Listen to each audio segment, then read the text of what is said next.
keempat, budaya positif. Bapak Ibu, nanti kita sebelum memulai acara kita membuat kesepakatan kelas terlebih dahulu. Ya, kesepakatan kelas yang kita akan buat, mari kita usul. Kalau menurut saya kesepakatan kelasnya boleh kita santai saja, tidak harus mendengarkan dengan baik kita sambil dengan boleh makan, boleh minum seperti itu. Enggak, Bapak Ibu yang mau usul? Oke Bu, boleh minum, boleh dan nyemil. Ya, boleh. Kesepakatan kelas yang pertama. Kesepakatan kelas yang kedua. Boleh kamar mandi Bu. Ya, boleh ke kamar mandi, tidak apa-apa. Kalau nanti tidak boleh ke kamar mandi, malah ngompol nanti ya. Ada lagi usulan? Kalau tidak, kesepakatan kelas kita berarti boleh kita sambil diskusi, sambil makan minum boleh. Nanti kalau Bapak Ibu mau ke kamar mandi juga silahkan, nanti boleh sambil ke kamar mandi, ya. Panggil pos. Jadi Bapak Ibu semuanya, kita sebagai guru sekolah dasar ya, seorang guru yang baik itu harus mempunyai kemampuan dalam mewujudkan sebuah budaya positif. Jadi di sekolah kita, di kelas kita harus mewujudkan budaya positif. Bisa saja dengan menerapkan konsep-konsep seperti disiplin positif, memahami motivasi perilaku manusia berkaitan dengan hukuman dan penghargaan, posisi kontrol seorang guru, pembuatan keyakinan sekolah atau kelas, dan juga penerapan segitiga restitusi dalam penyelesaian masalah. Jadi banyak sekali yang dapat diwujudkan dalam budaya positif di sekolah itu. Tidak hanya seperti tadi kita membuat kesepakatan kelas itu bisa, seperti ada segitiga restitusi juga itu bisa. Jadi cara penerapan disiplin yang mengajarkan anak bertanggung jawab dan menumbuhkan kesadaran diri berdasarkan nilai-nilai kebajikan, dan juga lebih ke arah disiplin diri yang dapat mengontrol diri dalam melakukan segala tindakannya. Jadi dapat membuat murid memahami dan menyadari berdasarkan motivasi internal, bukan akibat paksaan, ujian atau hukuman. Nanti itu semuanya yang akan kita diskusikan. Jadi sebuah budaya positif itu nanti yang dapat membimbing anak ke arah yang positif tentunya, bukan hanya seperti nanti penghargaan, hukuman itu boleh atau tidak. Seperti nanti di kelas jika ada anak yang melanggar, bagaimana cara kita menggiring anak itu menjadi hal yang positif, cara menanganinya dan juga mewujudkan kenyamanan belajar di dalam kelas. Lanjut Pak. Jadi di situ ada motivasi perilaku manusia, yaitu untuk menghindari ketidaknyamanan atau hukuman, dan juga untuk mendapatkan imbalan atau penghargaan dari orang lain, dan juga untuk menjadi orang yang mereka inginkan dan menghargai diri sendiri dengan nilai-nilai yang mereka percayai. Jadi setiap perilaku manusia itu ada motivasinya melakukan kebaikan atau sebuah kesalahan pun mereka mempunyai motivasi tersendiri. Contohnya melakukan kesalahan, pasti nanti anak ditanya kenapa kamu membuat sebuah kesalahan, dia punya dasar tersendiri.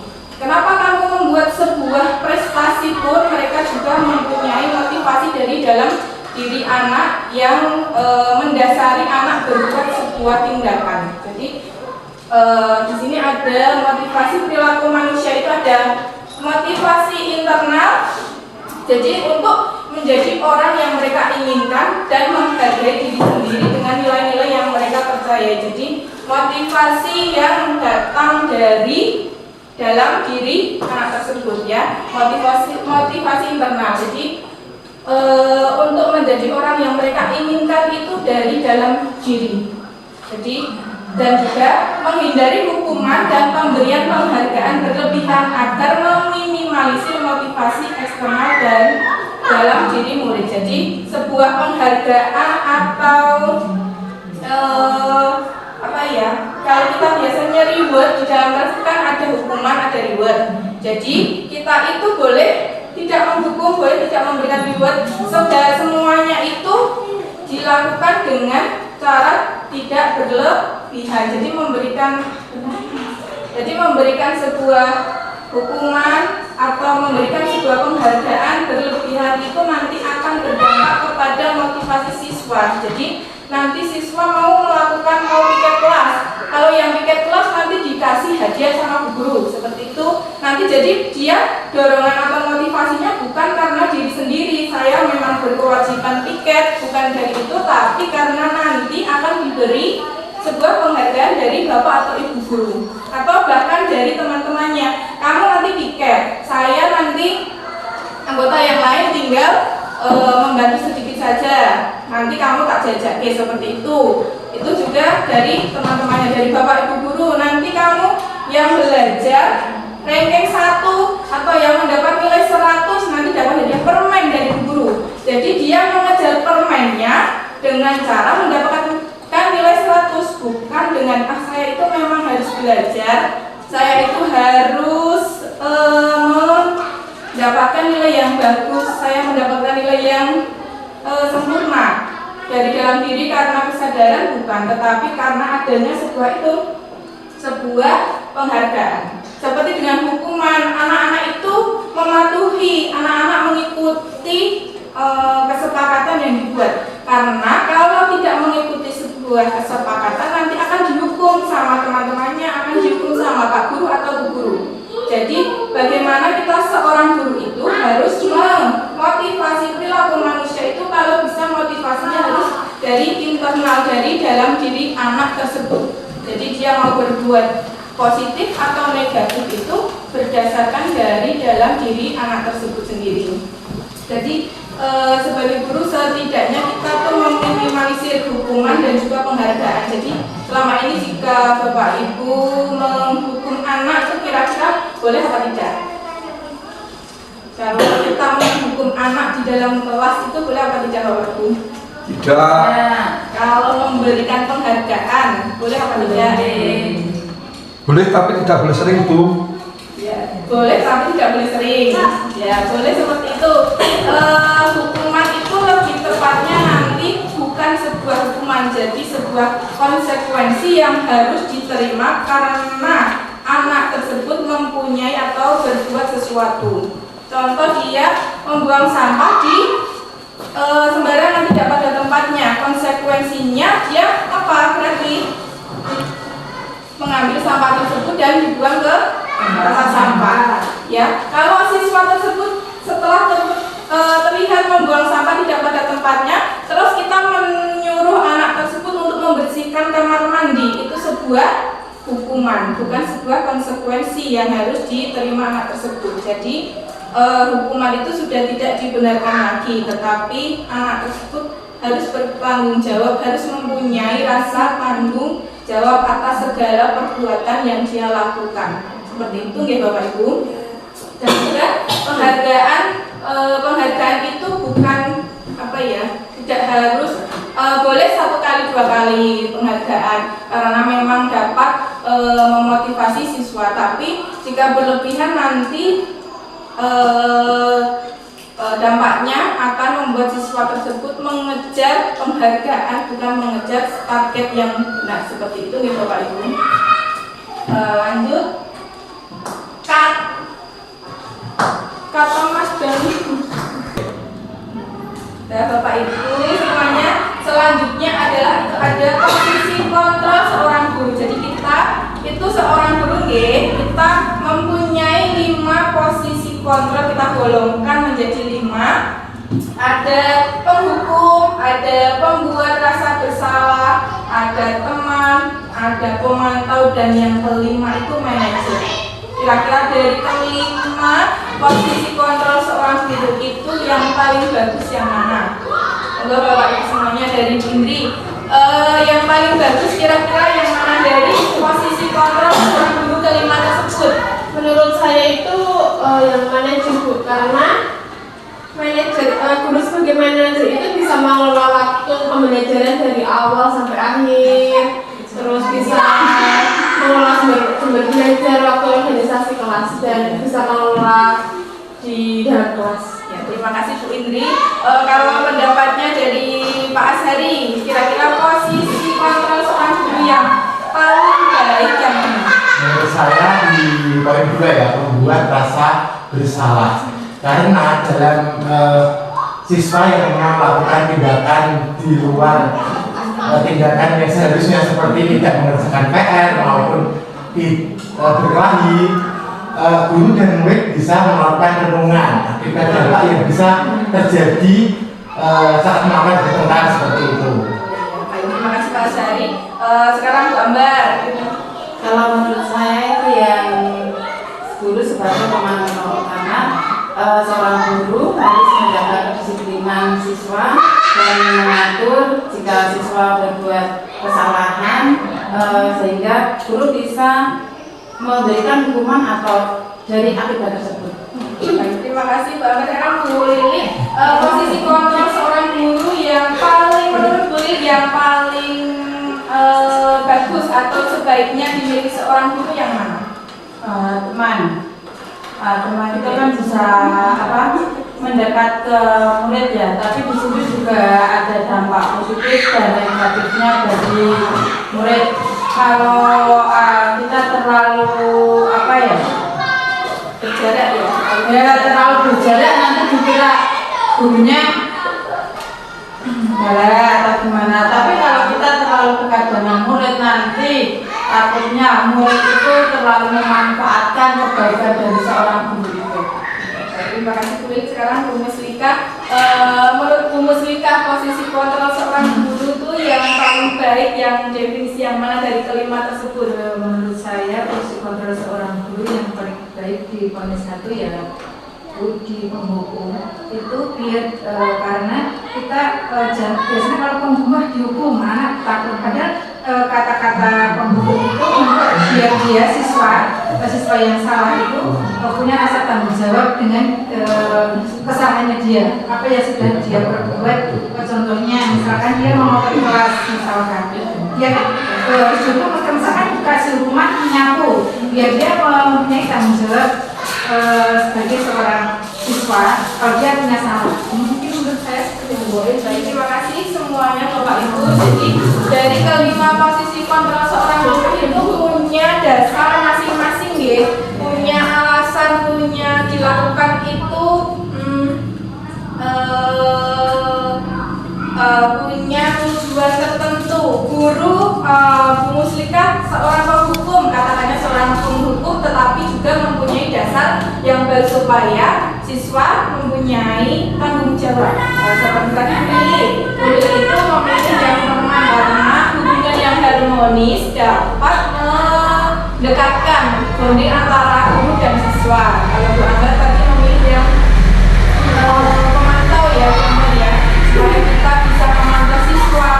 Kalau Pak Azhari tadi memilih yang nomor 2, membuat rasa bersalah supaya siswa ada sebuah renungan seperti itu ya. Kalau Bu Indri tadi memilih yang manajer. Jadi Bapak Ibu semuanya, mari kita simak sebuah video. Di situ juga ada contoh dari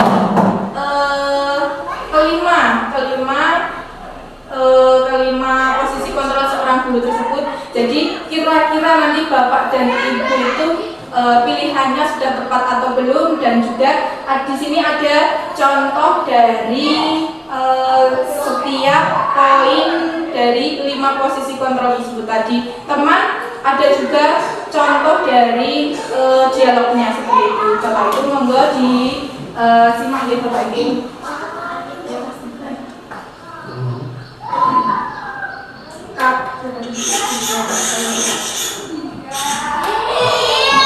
Salam dan bahagia Ibu dan Bapak Guru. Selamat datang di modul 5 posisi kontrol. Kali ini tentang posisi kontrol guru. Pada materi pertama di modul ini, kita akan berkenalan dan belajar mengenai konsep 5 posisi kontrol guru. Kita akan mengeksplorasi beberapa contoh positif pada murid. Diharapkan kita bisa mengidentifikasi dan mengevaluasi cara kita selama ini dalam membimbing murid untuk memiliki sikap disiplin. Dengan begitu, kita bisa tahu letak posisi kontrol kita dan dampaknya bagi perkembangan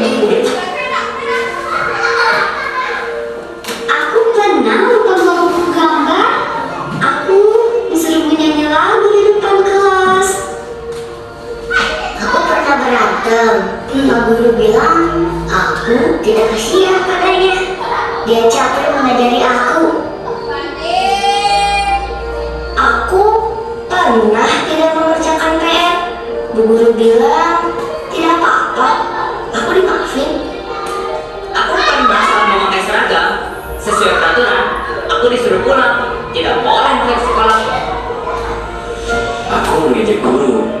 Kemudian aku dipertemukan dengan guru tersebut untuk berdiskusi akan dampak dari perbuatanku.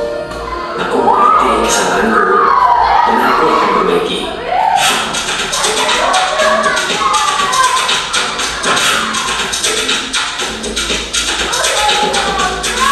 Apa nih reaksi ibu dan bapak mendengar cerita tentang mereka?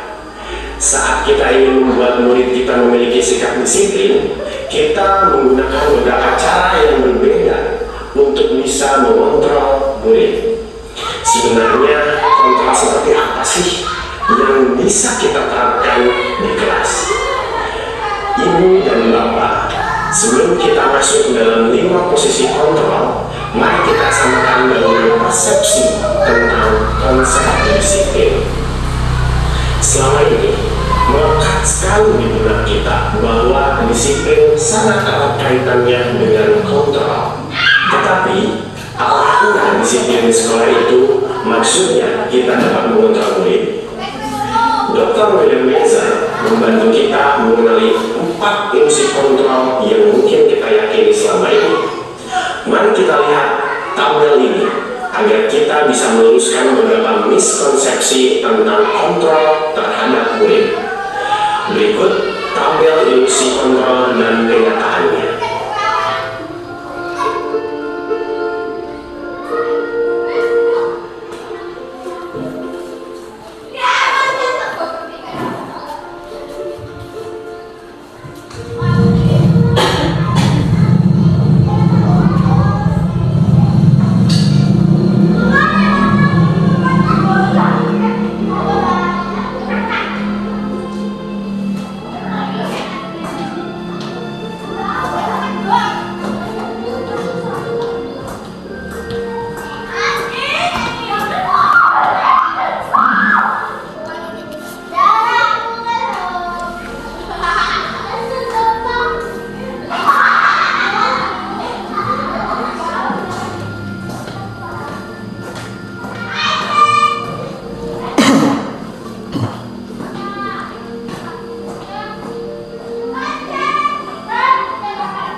Dengan meluruskan miskonsepsi tentang kontrol terhadap murid, kita bisa mengubah pandangan kita bahwa manusia memiliki kebutuhan yang berbeda.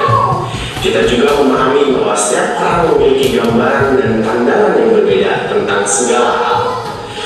Mari kita sadari bahwa kita tidak bisa mengontrol orang lain, diri kita lah yang bisa kita kontrol. Dengan menyadari bahwa setiap manusia mempunyai tujuan dalam perilakunya, kita bisa selalu mempunyai model berpikir win-win solution. Tidak perlu ada yang kalah dalam interaksi manusia. Ini juga lah yang perlu kita ingat saat kita berinteraksi dengan murid kita, terutama saat mereka berbuat pelanggaran disiplin. Kita tidak perlu mempunyai rasa ingin menang atas murid kita. Mari membimbing mereka untuk lebih mengenai perilakunya melalui 5 posisi kontrol.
pada 5 kasus di awal materi ini.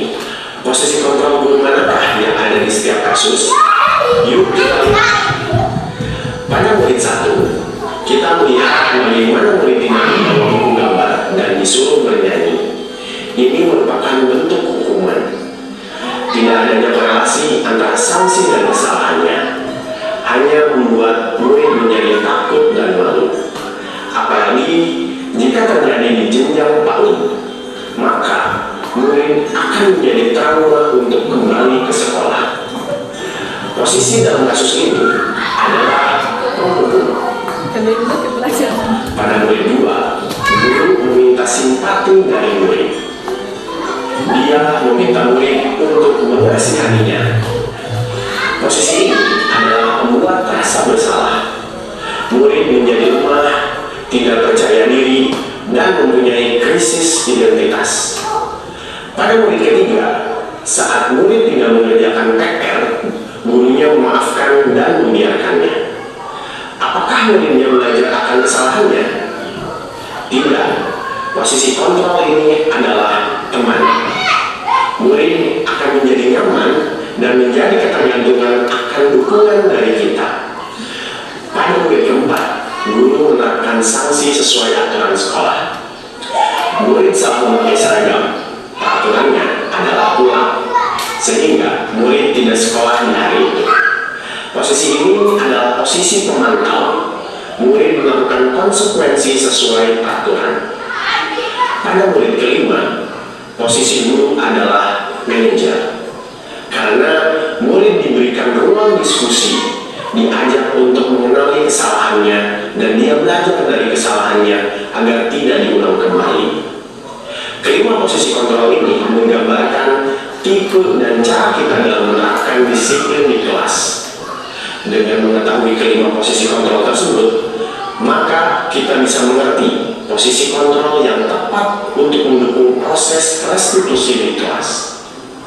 Pada saat penerapan disiplin, mungkin nanti akan ada murid yang belum siap dalam proses restitusi, sehingga kita bisa berganti posisi dari manajer ke posisi pemantau.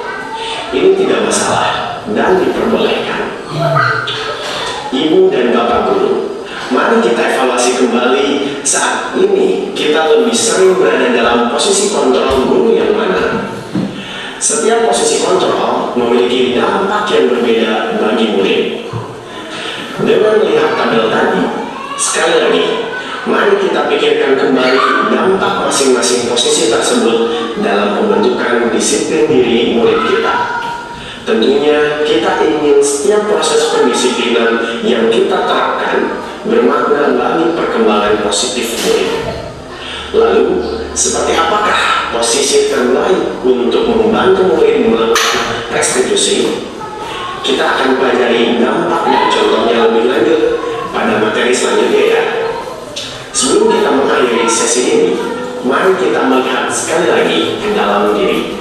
Apakah ibu dan bapak guru sering berpindah posisi kontrol? Jika iya, kira-kira faktor apakah yang menyebabkan kita berpindah posisi? Mari kenali lagi posisi kontrol dominan kita saat ini dan kita menemukan posisi kontrol terbanyak menurut kita. Selamat belajar ibu dan bapak guru, tetap sehat dan semangat ya. Salam dan bahagia.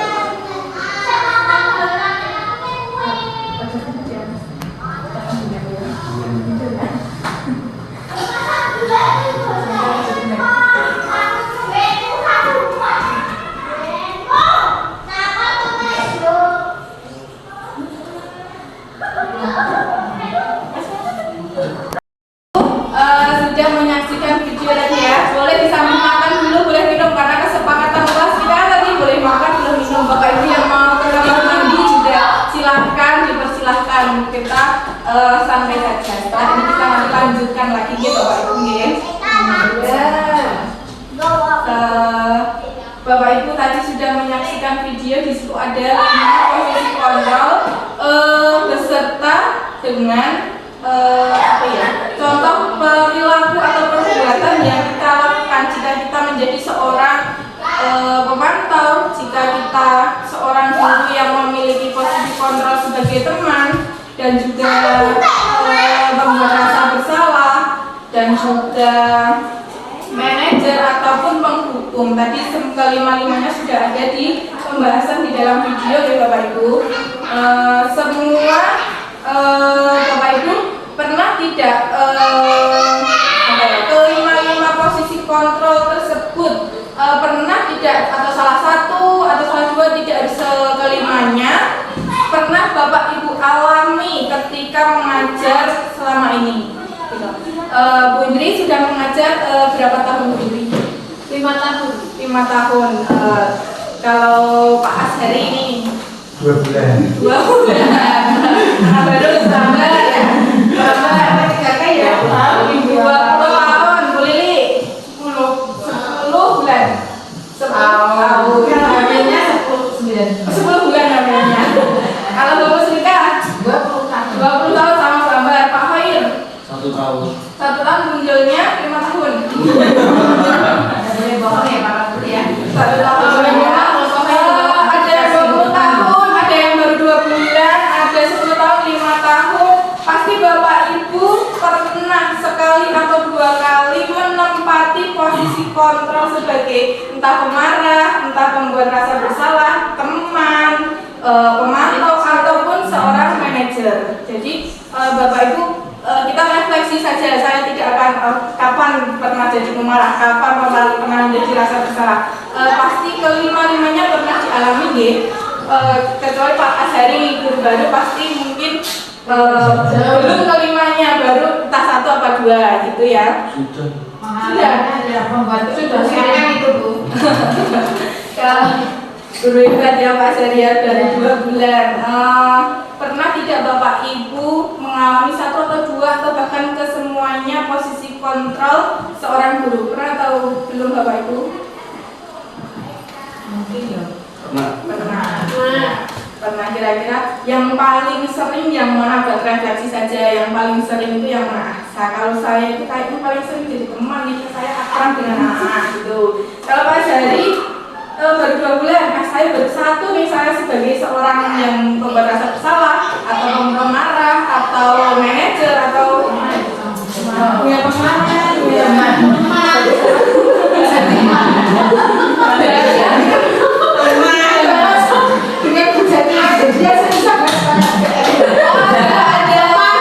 dia ada seniornya yang sebagai panutan ya jadi ya. Kalau Bu Amba dan Bu Muslika kan sudah 20 tahun, pasti sudah banyak berganti siswa. Mungkin satu angkatan dengan angkatan selanjutnya itu pasti berbeda. Jadi karena di setiap kelas itu anak-anaknya karakteristiknya berbeda.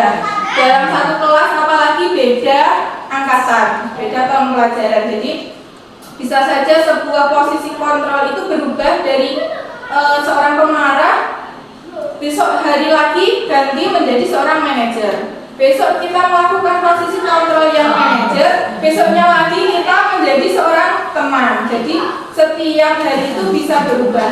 Tapi kira-kira posisi kontrol yang mana yang harus kita selalu terapkan atau yang harus kita miliki? Kira-kira yang mana Bapak Ibu? Yang manajer ya, sekarang Bapak sudah berubah jadi tadi kira punya pendapat sendiri tadi pemantau, karena punya alasan juga pemantau, sekarang manajer. Kalau Bu Indri tadi sudah manajer, Pak Ashari nih, sekarang kira-kira yang mana yang kira-kira harus dimiliki atau harus diterapkan oleh seorang guru? Tetap yang berdua.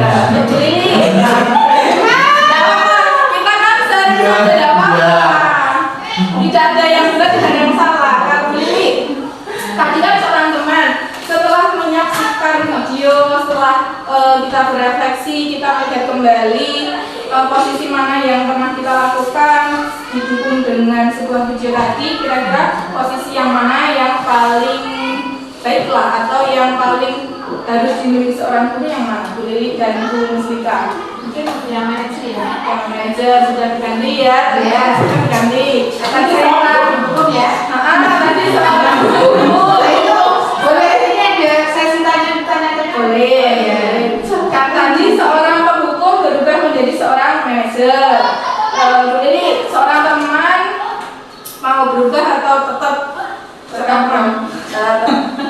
Jadi manajernya ada 3, temannya 1, dan pembuat rasa bersalahnya 1. Semuanya itu punya dasar masing-masing ya. Kita melakukan sebuah tindakan itu pasti seperti tadi, kita mempunyai motivasi atau mempunyai dasar kenapa kita melakukan hal tersebut. Ya, Bapak kira-kira karena guru olahraga ini posisi yang mana? Kalau saya lebih sebagai teman.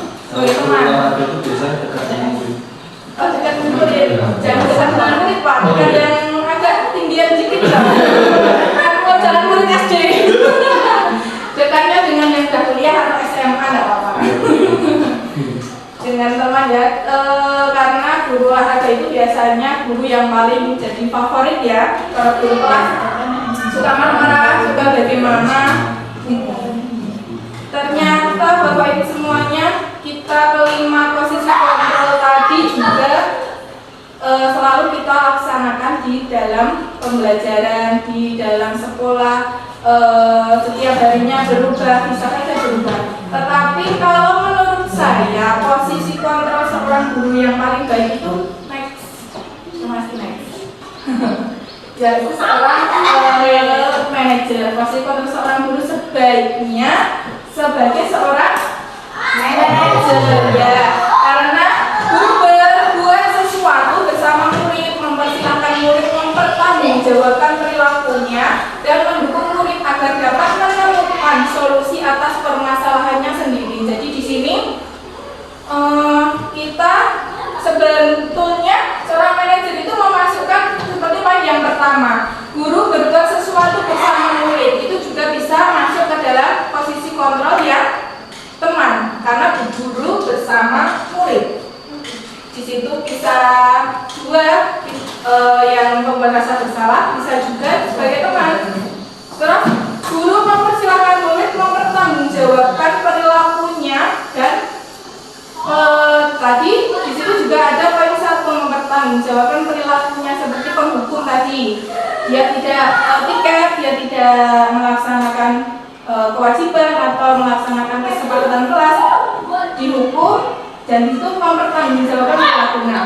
Dan juga mendukung murid agar dapat menemukan solusi atas permasalahannya sendiri. Tetapi kita juga mendukung murid itu agar menemukan solusi permasalahannya sendiri. Kita dorong murid agar dia berbuat sesuatu itu kemasannya tidak langsung sebagai penghukum, tidak juga terlalu juga seperti teman, tetapi kita manajeri, kita kemas dengan sebuah tahapan yang bagus seperti itu. Dan juga posisi manajer mengacu pada restitusi yang dapat menjadikan murid sebagai manajer bagi dirinya sendiri, sehingga tercipta identitas positif atau berhasil pada diri murid. Jadi murid itu bisa mengontrol diri sendiri.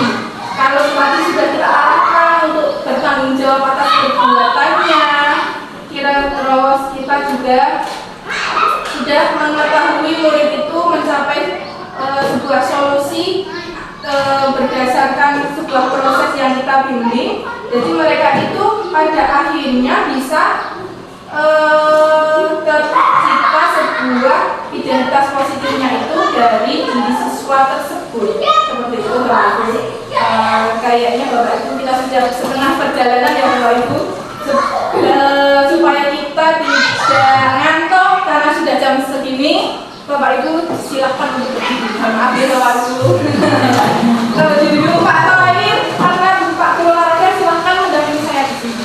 Boleh kita, tapi tidak boleh terlalu menembak. Silahkan Pak Kamera sini.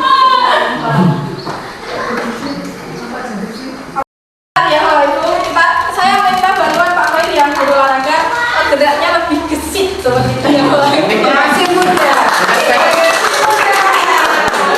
Untuk dipimpin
Tapi kita juga harus mendengarkan apa yang kegiatan berlangsung. Jadi kesepakatan tadi sudah kita terapkan. Bapak Ibu silakan boleh makan dan minum, tetapi tetap masih mendengarkan atau masih menyimak kegiatan fokus ke materi hari ini. Jadi kita dengan siswa di sekolah itu kita bisa membuat sebuah keyakinan kelas. Mau kita kemas seperti apa kelas kita, mau kita buat ya menyenangkan, mau kita buat santai, atau mau buat kita sedisiplin mungkin, itu terserah Bapak dan Ibu yang ada di dalam kelas bersama murid. Jadi murid menginginkan keyakinan yang bagaimana, guru juga menginginkan sebuah keyakinan yang mana yang harus disepakati seperti yang tadi sudah kita lakukan. Bapak Ibu kira-kira di sekolahan sudah atau di kelas saja, di kelas Bapak Ibu sudah membuat sebuah keyakinan kelas atau kesepakatan kelas belum? Indri mau ada kelas berapa Indri? Kelas 3. Kelas berapa? Kelas dari sama.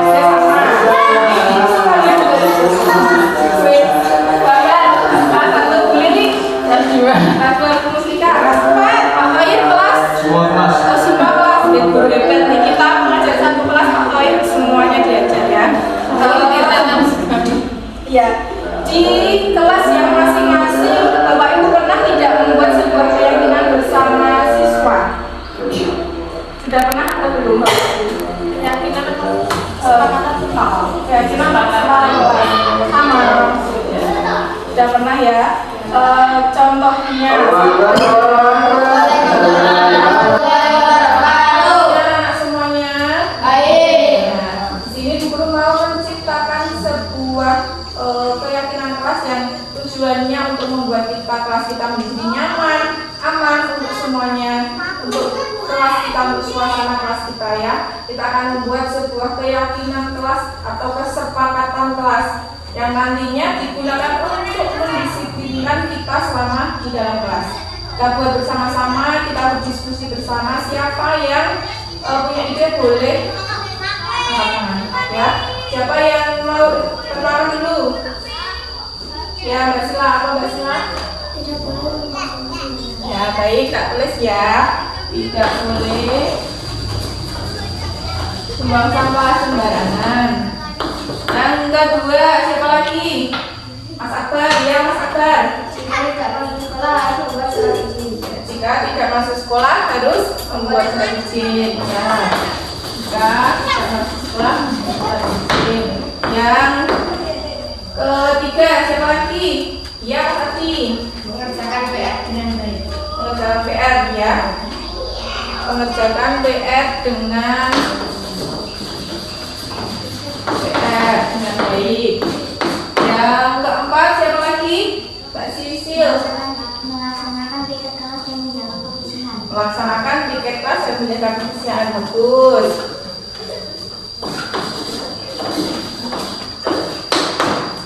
Yang nomor 5. Nomor ya Mbak Sasa. Tidak gaduh dan mendengarkan penjelasan dari guru. Ya, saat guru menjelaskan berarti tidak perlu gaduh dan mendengarkan ya. Ya, Bu Guru catat lagi, tidak gaduh dan mendengarkan penjelasan. Ada lagi? Ada lagi Pak Ferry mau? Ya. Tidak boleh makan dan minum dalam kelas. Tidak boleh makan dan minum di dalam kelas ya, karena sampahnya bisa mengotori kelas. Itu ya, boleh tak boleh? Yuk. Tidak boleh makan dan minum di dalam kelas. Dan terakhir kelas enggak mau usul enggak? Ya. Menghargai dan menyayangi. Ya, saling menghargai dan menyayangi ya. Itu saya itu. Saling menghargai dan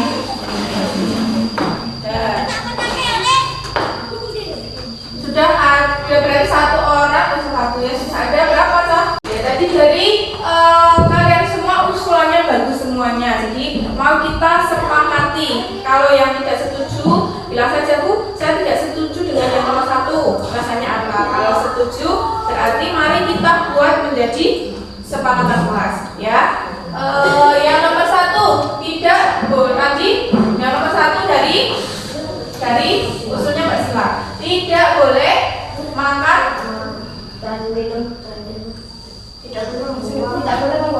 Ya, tidak boleh. Anak-anak, ini nanti semuanya ada hasil dari masukan atau pendapat kalian semuanya ya. Yang kira-kira tidak disetujui berarti tidak menjadi sebuah kesepakatan. Kalau dari nomor 1 contohnya disetujui semuanya berarti ini menjadi sebuah kesepakatan. Kalau tidak setuju, utarakan tidak setuju, utarakan pendapatnya boleh. Tidak harus semuanya disetujui. Ya, yang nomor 1 tadi punyanya Mbak Sila. Ya, usulnya tidak apa Chan? Boleh membuang sampah sembarangan ya. Harus membuang sampah itu pada tempatnya atau kalimatnya membuang sampah pada tempatnya. Kira-kira sepakat apa tidak? Sepakat ya. Kalau sepakat dulu. Yang nomor 2 itu dari usulnya Mas Akbar. Tadi usulnya yang nomor 2 apa? Ya, jika tidak berangkat sekolah harus memakai surat izin ya. Surat izin yang dimaksud Mas Akbar yang kertas itu. Ya, boleh yang kertas berarti jika tidak berangkat kamu membuat surat izin. Ya, kalau kamu sakit tidak membuat surat izin berarti boleh orang tuanya itu. Ya, Mas Akbar ya maksudnya ya. Dititipkan ke temannya. Gimana, setuju atau tidak?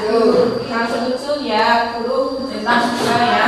Yang nomor 3 usul dari siapa? Mas Ardi. Usulnya apa? Tadi mengerjakan PR dengan baik. Kalau guru tambahin mengerjakan PR dan tugas ya, mengerjakan PR dan tugas dengan baik. Jadi kalau kamu semuanya punya PR harus dikerjakan di rumah. Ada tugas-tugas dari guru Pak Guru dikerjakan. Kira-kira sepakat apa tidak? Ya, 3. Kita sudah punya 3 kesepakatan kelas. Yang keempat usulnya dari siapa? Mbak Cecil. Usulnya dari Mbak Cecil apa Cah? Melaksanakan piket kelas dan menjaga kebersihan kelas. Jadi menjaga kebersihan kelas dengan cara melakukan piket bersama. Contohnya hari Senin ada yang piket 3 orang ya, semuanya harus ikut melaksanakan piket dan menjaga kebersihan kelas. Itu tugasnya siapa? Semua warga yang ada di kelas ini. Setuju apa tidak? Setuju ya. Yang kelima usulnya dari Mbak Salsa, yaitu tidak apa Cah? Tidak gaduh saat guru menjelaskan. Ya, kalau guru setuju itu, kalian setuju apa tidak? Setuju. Ya, boleh. Yang nomor 6 usulnya dari Mbak Ferin, tidak boleh makan dan minum di dalam kelas. Guru tambahi ya, selama pembelajaran. Ya, mungkin kalau istirahat kamu buat bekal, yang penting sampahnya tidak mengotori, boleh tidak? Makan di dalam kelas. Yang terutama tidak boleh itu berarti saat pembelajaran ya. Disetujui apa tidak berarti? Ya. Yang nomor 7 dari Mas Jingga, saling menghormati, menyayangi dan menghormati, menyayangi, menghargai, menghormati. Ya. Menghormati sesama teman, menghargai sesama teman, menyayangi, tidak boleh bertengkar, tidak boleh berselisih ya. Menghormati Pak Guru, Bu Guru semuanya yang ada di kelas ini berarti ini. Setuju apa tidak? Setuju. Diterima ya, setuju ya. Bu Guru boleh usul enggak yang nomor 8? Yang nomor 8 itu menjaga sarana dan prasarana atau aset yang ada di dalam kelas ini. Contohnya meja, kursi, kita boleh menggunakan ikut menjaganya. Setuju apa tidak? Setuju. Jadi tidak boleh merusak papan tulis, tidak boleh merusak jendela atau apa saja yang bisa kelas ini. Kalian ikut menjaganya. Ya, berarti menjaga aset ya, aset yang ada di kelas. Ya, berarti ada 8 kesepakatan kelas yang sudah kita buat pagi ini ya. Kesepakatan kelas ini nantinya akan guru cetakkan dalam sebuah apa ya, nanti kita pasangkan di sebelah situ ya. Dicetakkan ini bukan dari usul siapa-siapa, sekarang sudah menjadi sebuah kesepakatan. Bukan hanya karena Mbak Salsa usul tidak boleh gaduh, berarti bukan hanya Mbak Salsa saja yang tidak gaduh. Semuanya juga mengikuti peraturan atau keyakinan yang sudah dibuat. Kita setujui tidak boleh makan dan minum. Siapa saja yang ada di kelas selama pembelajaran tidak boleh makan dan minum. Seperti itu. Sudah bisa dimengerti, sudah bisa dipahami. Kita laksanakan demi kenyamanan dan keamanan suasana belajar kita sehari-hari. Sudah bisa diterima ya. Terima kasih atas semua pendapatnya. Bu Guru akhiri. Wassalamualaikum warahmatullahi wabarakatuh. Warahmatullahi wabarakatuh. Oke anak-anak, bagaimana kabarnya hari ini? Alhamdulillah baik. Ya, anak-anak semuanya sesuai kesepakatan kelas yang sudah kita buat kemarin, masih ingat ada berapa? 8. Ada 8 ya. Sudah sesuai dengan kesepakatan kita semuanya. Hari ini sudah Bu Guru tempelkan di samping kelas, nanti kita tanda tangan bersama ya, bahwa itu sudah menjadi kesepakatan yang harus kita ya, harus kita lakukan, harus kita taati setiap hari sesuai kesepakatan yang sudah kita buat ya. Gitu ya anak-anak, mari kita tanda tangan semuanya di kesepakatan kelas yang sudah kita buat. Ya anak-anak, kita mulai tanda tangan. Ya Aji. Contoh dulu ya, satu ya. Nanti terus yang kamu. Macet. Nih. Yo.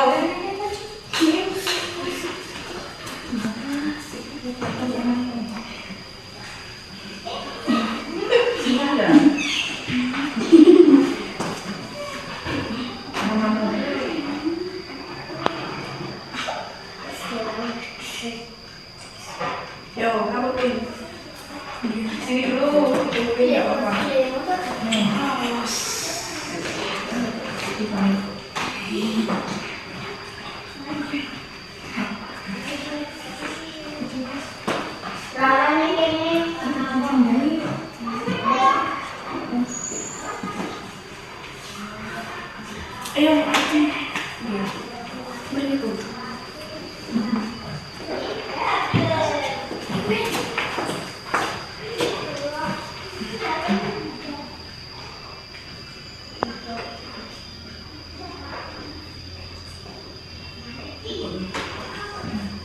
Nah, perempuan. Yuk, selebar. Aku gaya gandang perempuan sekarang. Ayo.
Tidak apa-apa.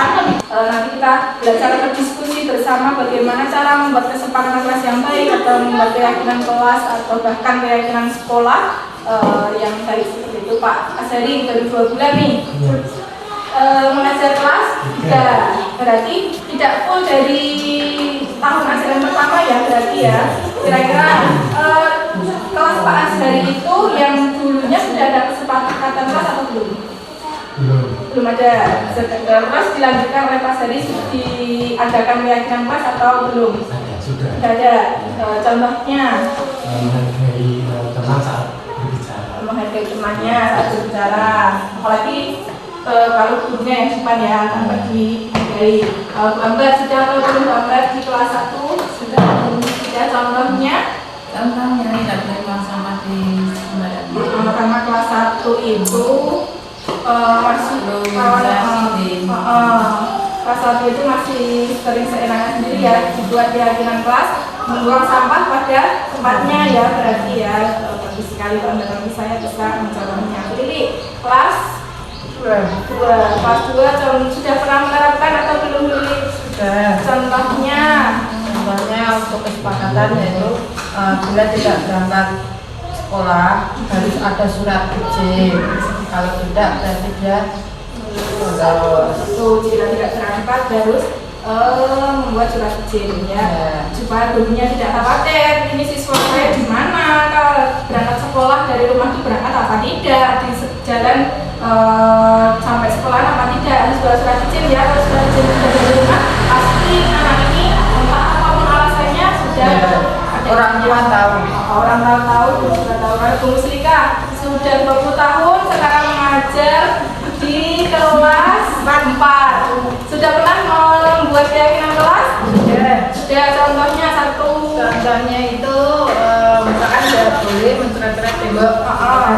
Itu ada konsekuensinya dari anak-anak untuk membuat misalkan kayak gambar atau tulisan, terus nanti tulisan itu intinya mendidik, isinya mendidik. Untuk masa depan kita tidak melakukan lagi tembok karya siswa gitu. Ya, buat sekolah tidak boleh tidak mencoret-coret tembok. Jika sudah mencoret-coret tembok, ada meja gitu biasanya kan di meja dan ini contohnya seperti ini tip X juga itu sangat banyak kesepakatan gitu. Tembok juga tidak boleh mencoret-coret meja kursi dengan memakai tip X itu juga. Karena susah sekali ya, tangannya itu harus diarahkan ke pembelajaran yang memang harus menggunakan tangan ya. Kalau menulisnya itu di kertas, anak-anak akan bosan. Tapi kalau mereka menulisnya di tembok, di kursi, di meja, mana anak itu nggak mau berhenti ya, Bapak Ibu ya. Mungkin bisa saya sebagai contoh saya juga keyakinan kelas yang sudah Bapak Ibu buat di kelas Bapak Ibu masing-masing nanti bisa saya terapkan juga jika anak di kelas saya menyetujuinya. Pak Hoir, kalau Pak Hoir kan guru olahraga nih. Pak Hoir kira-kira sudah pernah membuat keyakinan kelas. Kalau Pak Hoir berarti kan keyakinan mapel ya Pak Hoir ya. Setiap pelajaran olahraga saja berarti diterapkannya. Ya. Nah, kalau untuk saya peraturannya biasanya sebelum mulai olahraga harus sudah baris dulu, disiapkan, terus nanti suruh lari dulu, pemanasan lebih konkret kalau saya.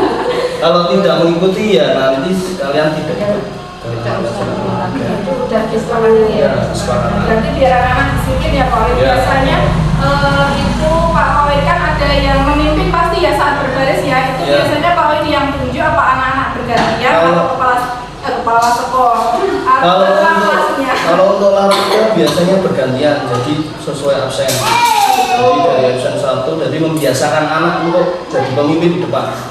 Bagus.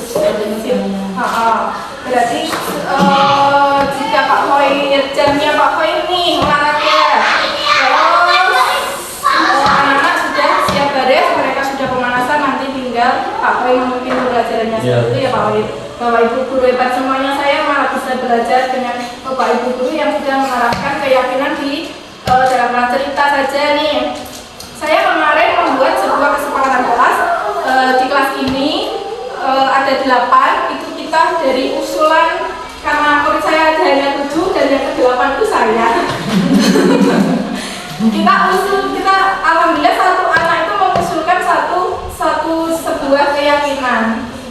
Terus ada yang tidak boleh makan dan minum saat pembelajaran karena dapat mengotori ya sampahnya, dan juga ada Pak Guru atau Bu gurunya sedang belajar, mereka makan dan minum. Kalau kita itu sudah dewasa, kita berdiskusi ya di hari ini ya. Terus ada juga yang usul itu saat ada Pak Guru atau Bu Guru yang sedang menjelaskan atau memberi pembelajaran, anak-anak tidak boleh gaduh dan harus mendengarkan. Itu usulan dari anak-anak saya. Terus ada yang juga usul membuang sampah pada tempatnya, ada yang saling menghargai dan menyayangi antara sesama teman, ada yang melaksanakan piket dengan menjaga lingkungan kelas, ada yang jika tidak masuk harus membuat surat izin sama dengan kelasnya. Ini ya tadi ya, ada sama kelasnya bangga juga, tidak boleh membuang sampah sembarangan dan juga mengerjakan PR atau tugas dengan tepat waktu. Ada yang usul seperti itu. Dan yang terakhir, menjaga fasilitas yang ada saat di dalam kelas. Seperti tadi yang fisika itu maksudnya kalau punya saya berarti yang menjaga fasilitas yang ada di kelas ini ya. Fasilitas apa saja, meja, kursi, papan tulis, lemari dan sebagainya ya. Jadi kesepakatan kelas ini dibuat untuk apa ya? Untuk diterapkan supaya mendisiplinkan anak dan juga membelajarkan berlangsung dengan baik seperti itu. Jadi Bapak Ibu di sini tadi sudah ada sebuah kesepakatan yang sudah kita buat bersama siswa itu. Kira-kira kalau ada anak didik atau siswa yang melanggar dari kesepakatan yang sudah dibuat, apa yang dilakukan? Sekarang mulai dari Willy. Atau dihukum atau dibebaskan saja atau bagaimana?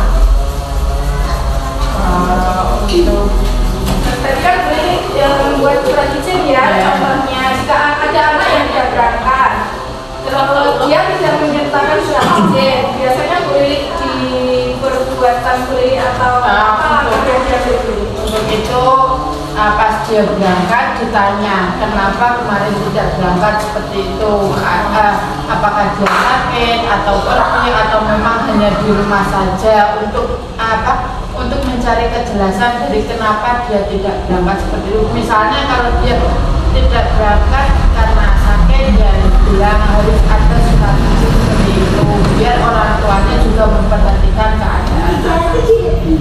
Ya, kalau benar tadi biasanya itu apa yang orang lakukan ketika mendapatkan satu siswanya atau beberapa melanggar dari keyakinan atau kesepakatan yang sudah dibuat Pak Meli.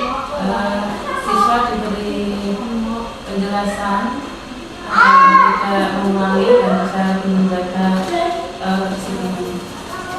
Pak Asari, Pak Asari. Kelas saya kan kesepakatan kelas kan dibuat antara peserta didik dan guru, kan kesepakatan bersama. Nah, apabila kesepakatan itu dilanggar, konsekuensinya adalah memberikan penjelasan bahwa kesepakatan kan dibuat secara bersama-sama, harus taati bersama. Kalau kita balikan lagi ke keyakinan ya, kalau Indri, kalau kita kasih tahu, habis itu dia apa? Apabila muridnya melakukan pelanggaran ya, dikasih tahu aja dan itu ada dengan Pak Azari ya. Memang ada seperti itu ya, Itina. Jika ada siswa yang tidak mengikuti atau tidak memindahkan dari keyakinan kelas yang sudah dibuat itu, semuanya betul ditanya, terus diingatkan kembali keyakinan kelasnya, dan itu di sini yang mau saya bagikan adalah ada segitiga restitusi namanya. Di situ ada 3 tahapan segitiga restitusi yang bertujuannya untuk pada akhirnya nanti anak itu menyelesaikan sebuah masalahnya, tetapi dengan alur atau tahapan yang baik, tidak langsung dihukum atau tidak langsung sebagaimana, ada tahapan-tahapannya. Jadi yaitu yang pertama menstabilkan identitas, yang kedua validasi tindakan yang salah, dan yang ketiga menanyakan keyakinan. Dan ketiganya itu nanti bertujuan menghasilkan murid yang mandiri dan bertanggung jawab pada perbuatannya. Jadi menstabilkan identitas seperti tadi yang dibilangkan Bu Lili itu maksudnya ke menstabilkan identitas. Kenapa kamu tidak berangkat? Kenapa kamu membuang sampah? Seperti itu maksudnya menstabilkan identitas. Terus validasi tindakan yang salah. Terus ditanya, apakah kamu benar kalau kemarin kamu tidak berangkat karena sakit? Terus kalau berangkat, apakah benar tadi kamu membuang sampah di dalam kelas tidak pada tempatnya? Nanti siswa yang akan menjawab itu kita memvalidasi tindakan yang salah, seperti mengiyakan bahwa anak tersebut membuat sebuah kesalahan, dan yang terakhir adalah menanyakan keyakinan. Benar sekali yang ditanyakan oleh yang dibawakan oleh Pak Heri tadi. Kita ingatkan kembali keyakinan yang sudah kita buat di dalam kelas kita. Setelah kita menstabilkan identitas, kita bertanya kepada siswa, memvalidasi tindakan yang salah, kita ingatkan kembali keyakinan kelas yang sudah kita sepakati, sudah jadi sebuah kesepakatan seharusnya juga kita terapkan bersama. Bukan hanya murid yang satu atau bahkan hanya gurunya saja yang mematuhinya, yang selalu bersemangat untuk menciptakan kedisiplinan, tapi seluruh warga kelas juga.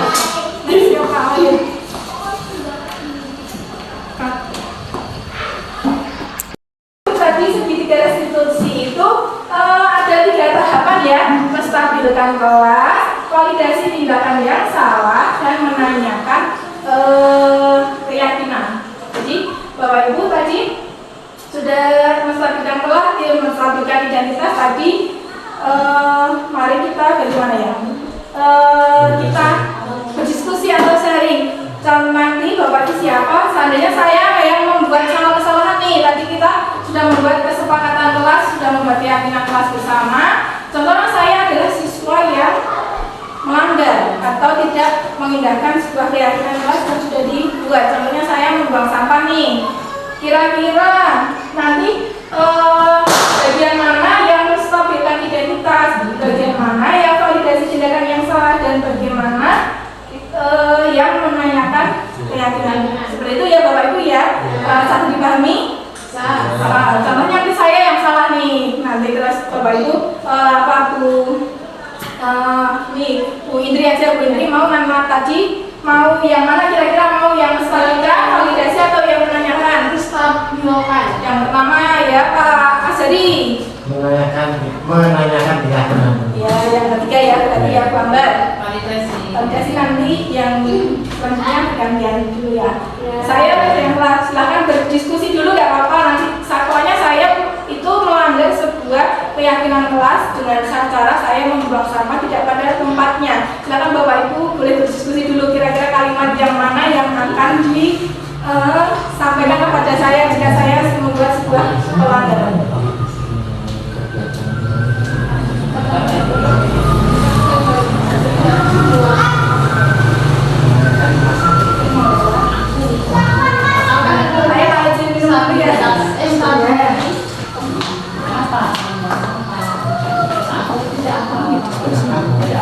Ini Mbak di awal juga saya dengar dari kata Pak Boy kalau kamu itu membuang sampah, apa itu benar? Itu menanyakan Aku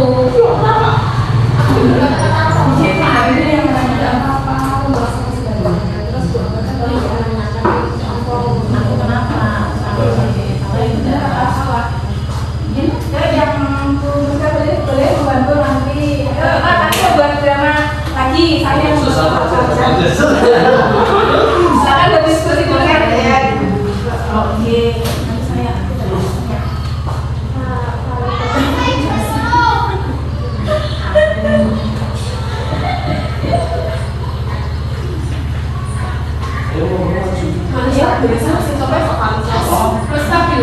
baik. Mana sini ya Bu? Yo satu-satu loh bagus. Satu oh ya, 3 nggak apa-apa. Dari yang pertama Bu Indri, yang Bu Indri menstabilkan kedua tambah. Pertama, tidak menstabilkan identitas, melanggar yang validasi tidak salah, dan Pak Seri nanti yang menanyakan keyakinan. Ya, contohnya saya tadi membuang sampah sembarangan nih. Cara menstabilkan kelasnya atau kalimat yang mana yang menunjukkan? Menurut saya tanya.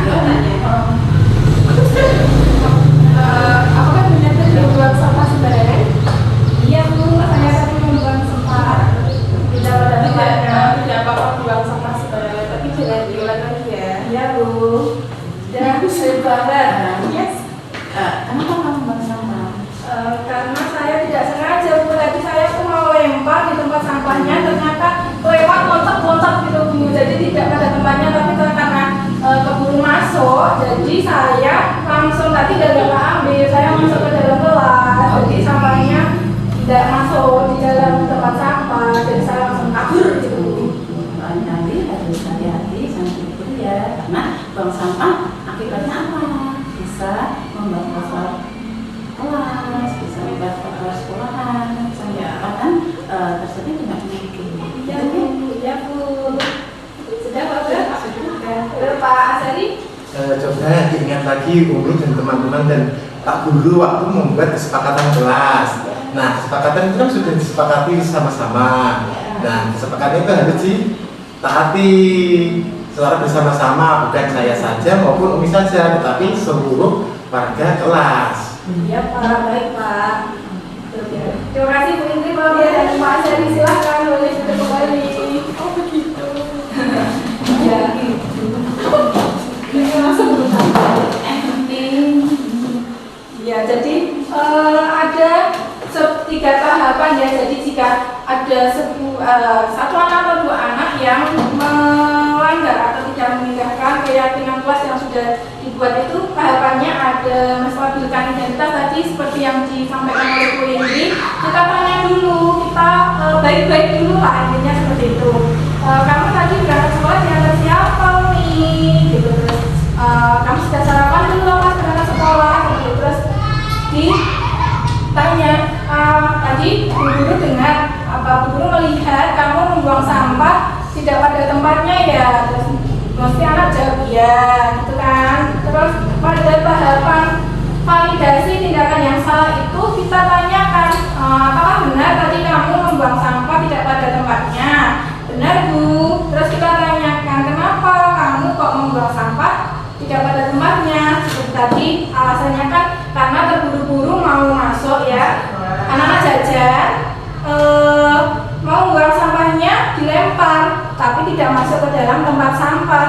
Terus anak tersebut keburu mau masuk kelas, jadi belum sempat mengambil tapi ketahuan dia membuang sampahnya tidak pada tempatnya. Jadi kita tanyakan validasi kenapa alasan dia membuat sebuah kesalahan seperti itu.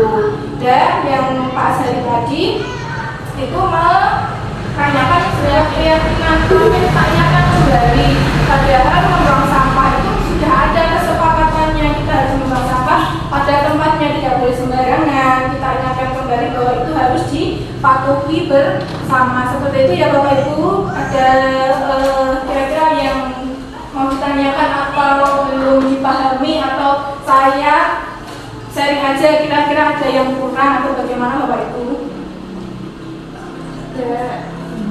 Sudah dipahami ya tadi tadi tidak langsung oh ya kamu membuang sampah kamu sekarang up gitu, tidak ya, sudah tidak zamannya lagi ya, tetapi kita telusuri. Terus apalagi pembuang sampah kok kita kasih hukumannya itu yang membersihkan kamar mandi tidak pada jalurnya ya, kecuali kita itu sudah melakukan penstabilan identitas, validasi, langsung menanyakan keyakinan. Kalau sudah ketiganya tetapi ada anak yang melanggar lagi lah, kedua atau ketiga, kira-kira bagaimana Bapak Ibu? Kalau sudah kedua atau ketiga sudah membuang sampah, sudah dilakukan sedikit restitusi sekali nih anak tersebut 1 hari 2 hari bisa menaatinya, tetapi setelah 1 minggu anak itu kedua salah lagi, kira-kira bagaimana Bapak Ibu?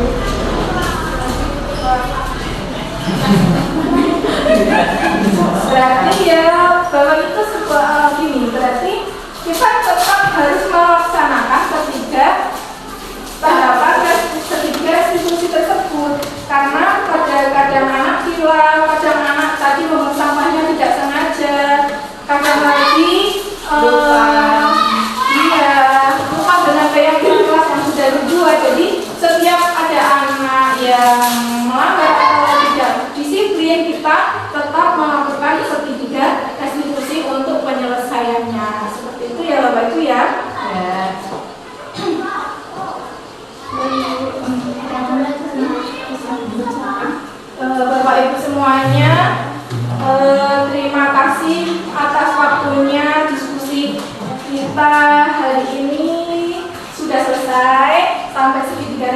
saja disiplin positif dari tadi. Yang pertama apa Bapak Ibu kira-kira tadi? Masih ingat nggak?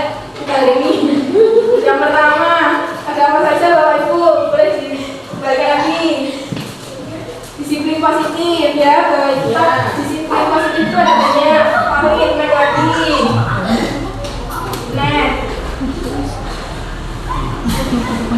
Ada motivasi, ada tadi motivasinya dari perilaku manusia ya. Masih ingat ya Bapak Ibu?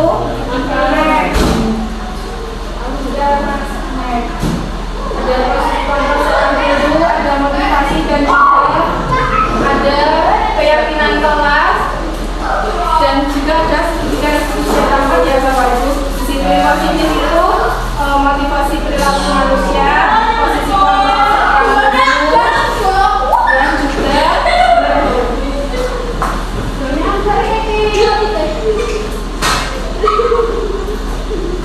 tadi disiplin positif terus motivasi perilaku manusia, 5 posisi kontrol seorang guru, keyakinan kelas, dan juga yang terakhir segitiga eksekusi.